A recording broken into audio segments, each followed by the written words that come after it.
जय जगन्नाथ। मैं शिवानी चक्रवर्ती, मैं रजका चक्रवर्ती अपने channel Bong calling food tales में आप सबका स्वागत करते हैं।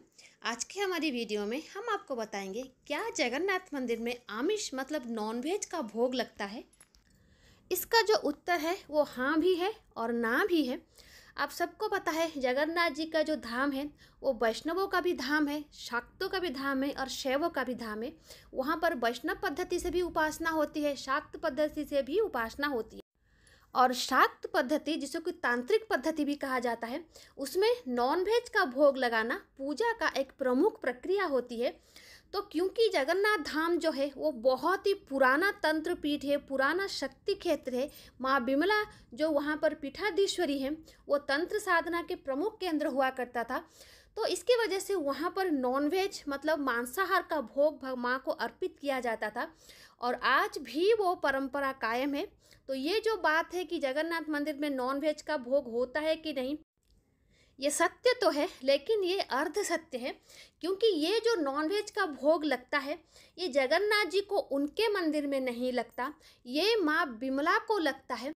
और वो भी जो शारदीय दुर्गा पूजा होती है तब लगती है, तब वहाँ पर पशु बलि दी जाती है। जो राजा होते हैं, राजा जी के तरफ से माँ को पशु बलि भेंट की जाती है, तो वो बलि जो है वहाँ पर दी जाती है माँ बिमला के मंदिर में। लेकिन ये माँ बिमला को सीधे तरीके से समर्पित नहीं होता, ये माँ बिमला की जो चंडिका सहचरी है जिनका नाम है छाया और माया, उनको उत्सर्ग किया जाता है। और जब ये उत्सर्ग प्रक्रिया होती है तब जगन्नाथ मंदिर का जो मुख्य कपाट है वो बंद रहता है। जगन्नाथ जी की सारी पूजा नीति समाप्त होने के बाद ही बिमला माँ के मंदिर में ये प्रक्रिया होती है। और दुर्गा पूजा के समय, शारदीय दुर्गा पूजा के समय माँ बिमला की रसोई अलग होती है, क्योंकि उन्हें आमिष भोग दिया जाता है तो उनकी रसोई होती है। जगन्नाथ महाप्रसाद उन्हें ऑफर नहीं किया जाता। और जगन्नाथ जी को भी सीधे तरीके से नॉनवेज भोग तो नहीं लगता, क्योंकि वो वैष्णव परंपरा के मुख्य पूजा उनकी होती है। लेकिन उनकी तांत्रिक पद्धति से भी कुछ पूजा होती है, जो उनकी नीति कांति होती है उसमें तांत्रिक प्रक्रिया का छाप होता है। जैसे कि उड़द दाल और जायफल का पानी, उड़द दाल के बहुत सारे भोग भगवान जी के पास लगते हैं और उड़द दाल का भोग जो है वो बलि के रूप में प्रभु को दी जाती है। जो माँ की पूजा होती है, देवी पूजा में उड़द दाल को इसी तरीके से दी जाती है। हमारे घर में भी महाकाली की पूजा होती है तो महाकाली के पास उड़द दाल उसी तरीके से दिया जाता है। तो जगन्नाथ जी के पास जो उड़द दाल का भोग लगता है वो तामसिक भोग तो नहीं कहा जाता, लेकिन वो तंत्र प्रक्रिया का भोग होता है, तो इसके लिए उसको आमिष कहा जाता है। जो भी उड़द दाल का भोग होता है वो आमिष भोग होता है। और उसके साथ जायफल का पानी दिया जाता है, तामुल दिया जाता है रात को, और जो टेंडर कोकोनट का पानी होता है वो भी एक साथ दिया जाता है। जब ये सारी चीज़ें एक साथ दिया जाता है तो उसको तंत्र प्रक्रिया का नैवेद्य माना जाता है।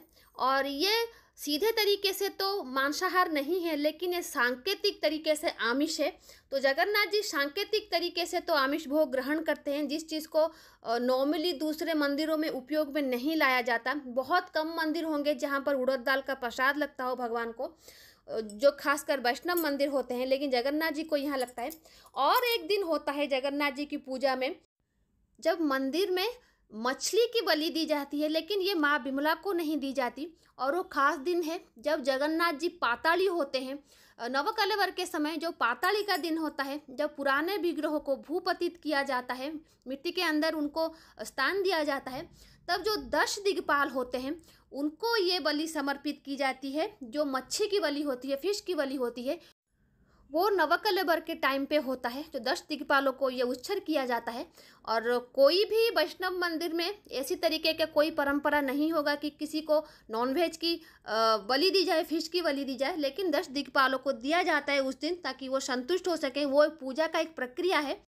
तो ये थी छोटी सी जानकारी कि जगन्नाथ जी के मंदिर में आमिष भोग लगता है या नहीं। तो आज के लिए इतना ही, रहते हैं। जय जगन्नाथ, जय माँ काली।